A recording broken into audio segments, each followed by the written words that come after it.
Okay, so this is the part A of chapter 28 on the female reproductive system.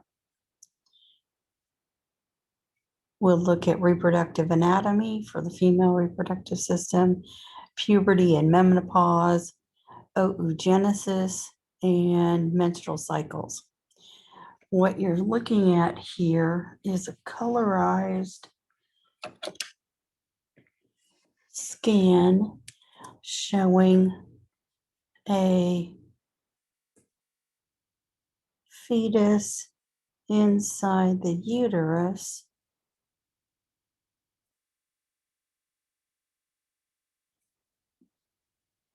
You can see the baby's head, the spinal cord, umbilical cord, the placenta, the feet, the arm. Now, looking at mom's materials, everything that mom has been smushed over. You got some intestines, and yeah, you can't really make out the rest of it. Okay, so that's what happens when baby grows. Baby grows and takes up the space it wants to, and mom's organs just get swooshed around. Okay. So, just like with the male reproductive system, things are divided into primary and secondary. So, primary female reproductive function is oogenesis. And yes, in Latin, you got to pronounce all the letters. So, production and maturation of ova, which actually begins prior to birth. It's going to end with menopause. So that's our first difference between the two genders. There's a limit to the reproductive capability in females. Okay. Secondary function is secretion of estrogens and progesterones to develop and mature female organs and traits, to thicken the endometrium, and to perpetuate pregnancy. Again, you're going to need these for your reproductive hormone assignment as functions of estrogens and progesterones. Okay, again, both of these are going to initiate in the ovary, although oogenesis doesn't finish in the ovary. Female reproductive organs. Excuse me. Primary female reproductive organs, ovaries. The secondary internal organs include the oviduct, which is one word, and fallopian tubes, the uterus, and the vagina. Now, you only get to see part of the vagina in this diagram. You don't get to see the area closest to the surface. Secondary external female reproductive organs are collectively referred to as the vulva. That includes the mons pubis, the clitoris or clitoris, labia minora, which is plural for labium minor, labia majora, which would be labium major, and Bartholin's or vestibular glands.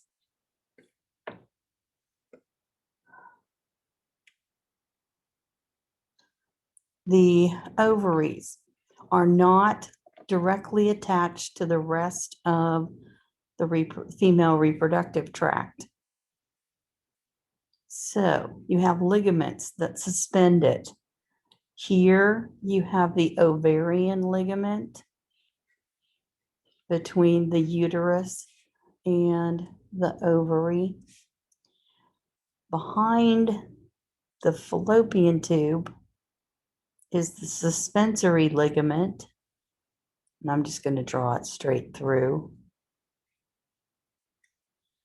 And then you have part of the mesentery, which we refer to as the broad ligament.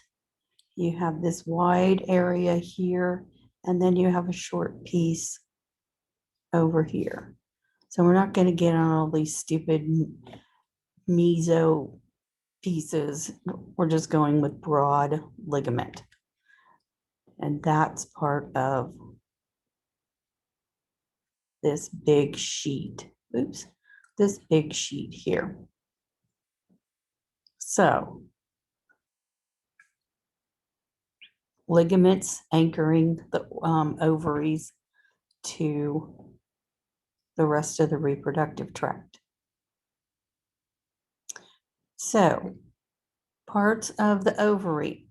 The ovary has tunica albuginea on the outside, just like the testis does. There's an ovarian cortex, and that's this region here.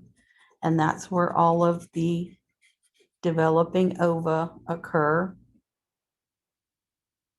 And then you have the ovarian medulla, which is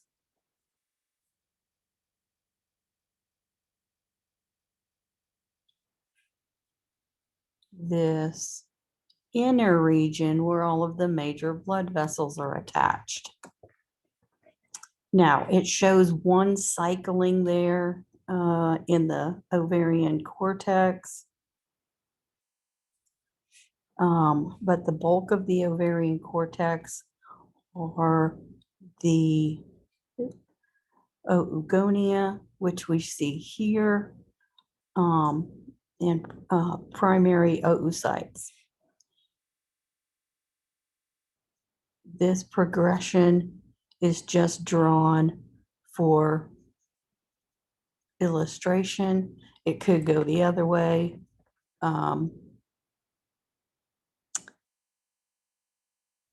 It doesn't, that part is just put in place so you can kind of see the process. Okay, so fallopian tubes or oviducts are lined with ciliated columnar epithelium, smooth muscle tissue, and dense tissue, just like the spermatic ducts. So you have both ciliary action and peristalsis to propel the developing ovum towards the uterus. The infundibulum is this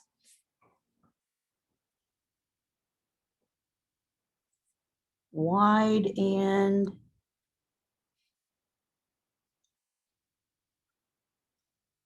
right here, one on either side. It has finger-like extensions called fimbriae, which you can see labeled. During ovulation, these are going to move back and forth as the smooth muscle contracts to create a wave-like action, and that's to draw the developing on the ovulated cell inside. There's no guarantee, but it's going to encourage it because you have the serous fluid in all surrounding all of that for the peritoneal cavity.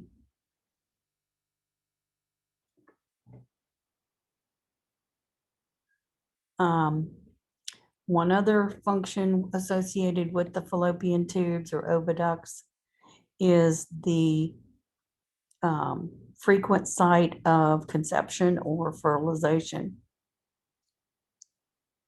The fallopian tubes are what are potentially in danger if there's an ectopic pregnancy, meaning, or tubal pregnancy, meaning that implantation occurred in the oviduct rather than in the ovary or the uterus, sorry. Okay. These are what would be tied or cut in a tubal ligation.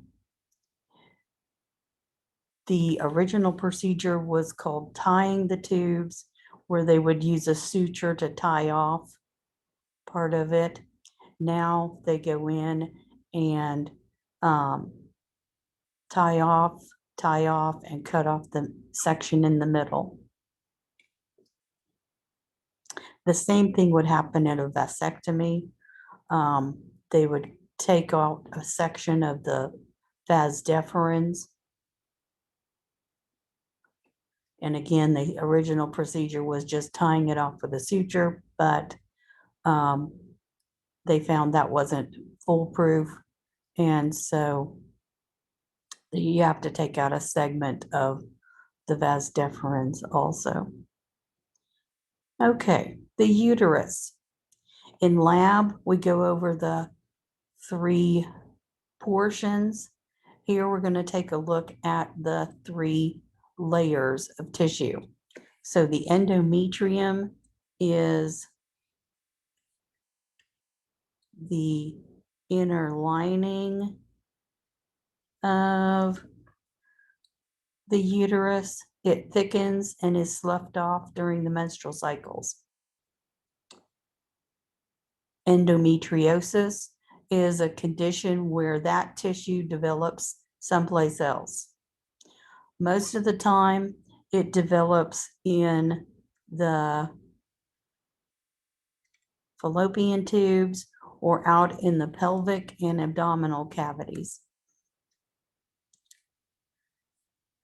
There are different degrees of severity.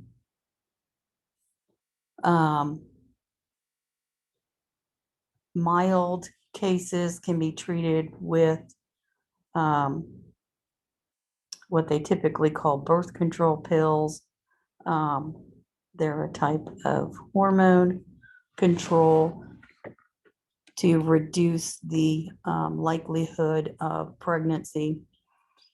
What it does, it doesn't prevent pregnancy, it just reduces the likelihood of implantation. But with the hormones and endometriosis, it's going to reduce the buildup of tissue. The severe cases have to be, they have to have laparoscopic removal of tissues repeatedly to stop the damage to the surrounding organs. Worst case scenario is having a hysterectomy. And that's not very nice when you're 17, 18 years old to contemplate having to, not have any children, even though you're still kind of a child yourself. I have a friend that was, that was the situation. Okay, so the middle layer is the myometrium, and that's the thick layer of smooth muscle tissue. It's going to contract and provide expulsion of menses, which is the sloughed off endometrium, and provide labor contractions. to expel both the fetus and the placenta. The parametrium is this outer cover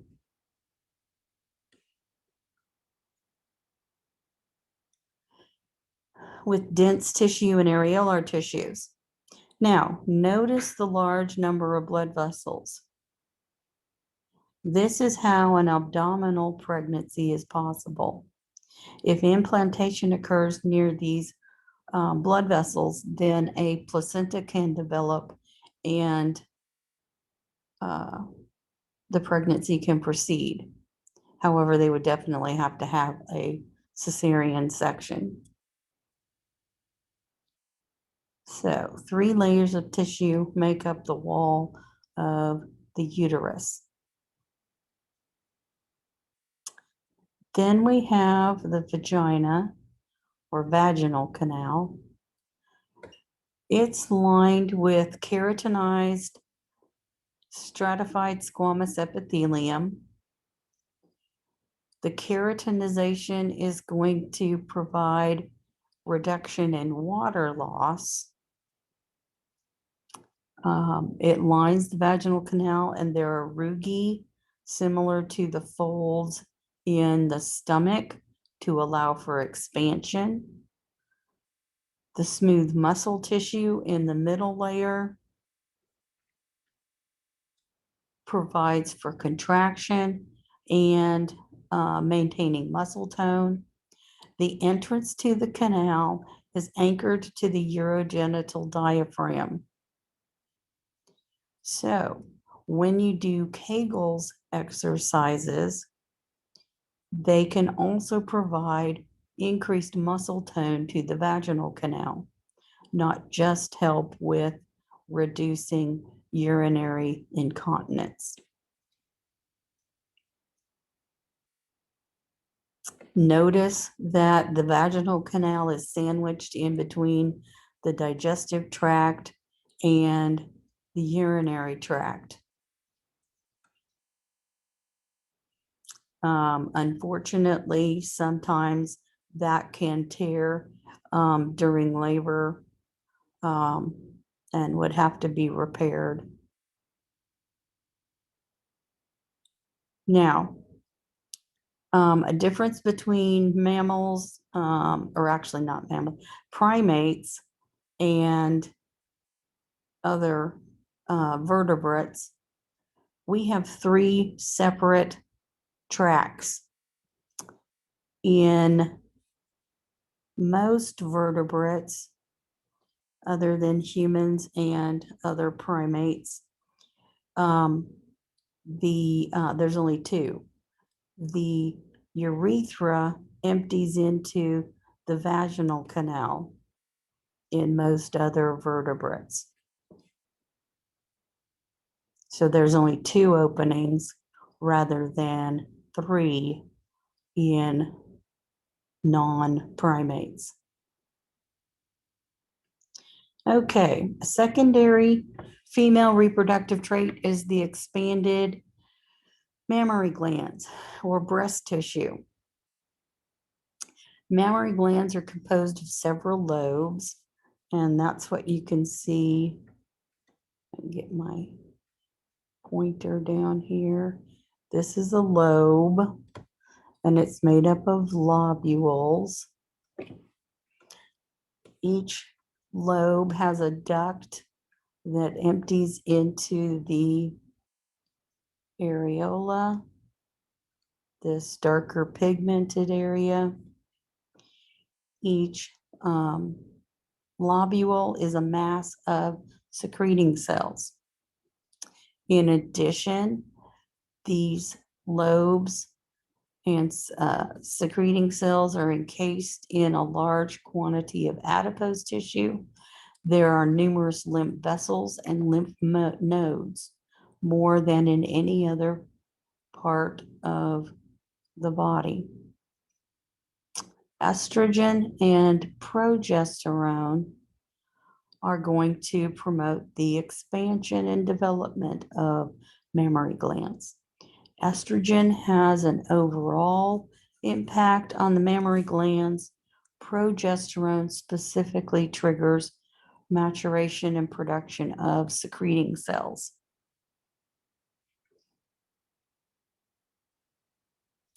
Mammary glands typically don't reach full maturity until the mid-20s.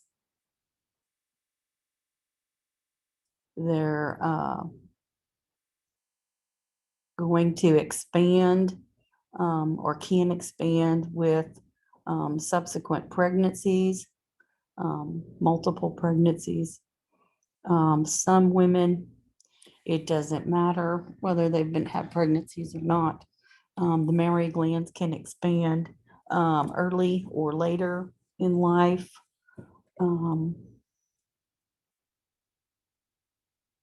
Now, as far as function, mammary glands secrete colostrum first. It's a liquid that's rich in proteins, and those are not for nutrition. Those are for passing immunity from mom to baby. This is produced in the first 2 or 3 days after labor. Milk is the second fluid produced, and it's rich in lipids and carbohydrates for the development of the baby. Lipids and carbohydrates. Never feed infants, toddlers, young children skim milk because it's not doing them no good.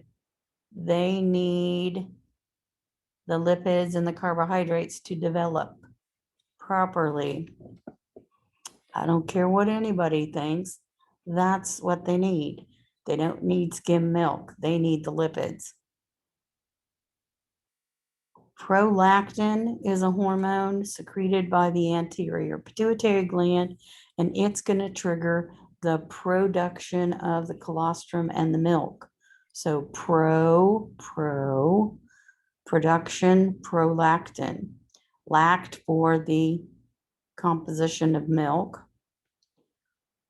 Oxytocin, which we've talked about before,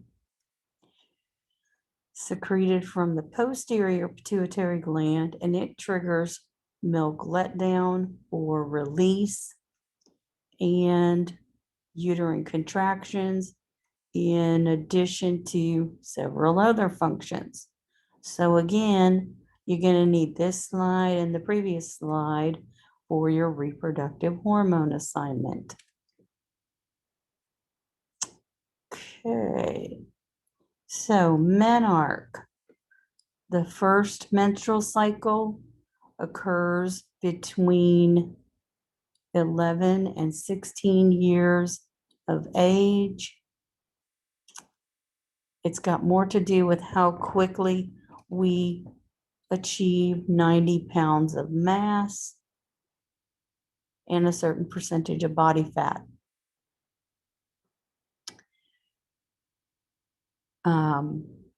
Menarche is the